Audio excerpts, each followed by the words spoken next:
Pour cette 9e recommandation, accrochez-vous bien parce que cet animé va vous mettre en tension.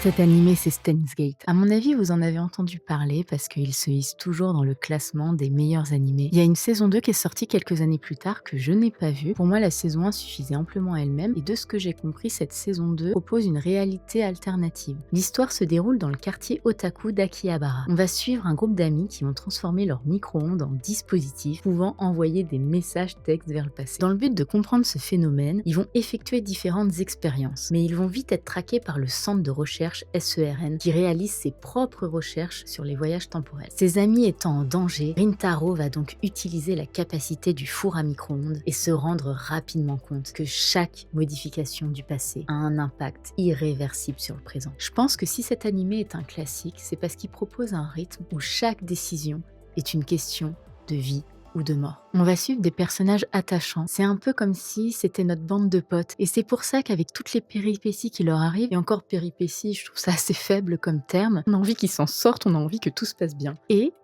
parmi ces personnages, il y en a un qui est unique. Et cette authenticité, elle est marquée par une voix, celle de Miyano Mamoru, qui est un monstre dans le doublage. Si je vous dis par exemple Light Yagami dans le fameux Death Note, il interprète des personnages qui ont une forme d'excentricité qui est vachement agréable à regarder. Et je pense que peut-être la personnalité du seiyuu et sa voix ont fait qu'on lui attribue des personnages à chaque fois qui sont marquants. Je vous conseille d'aller le regarder, alors peut-être que vous allez accrocher, peut-être pas, mais en tout cas, ce qui est sûr, c'est qu'il fait partie des classiques dans le domaine des animés. Pour la prochaine recommandation, je vais vous proposer un animé tiré d'un mangaka qui a marqué, peut-être à tout jamais, l'histoire du manga.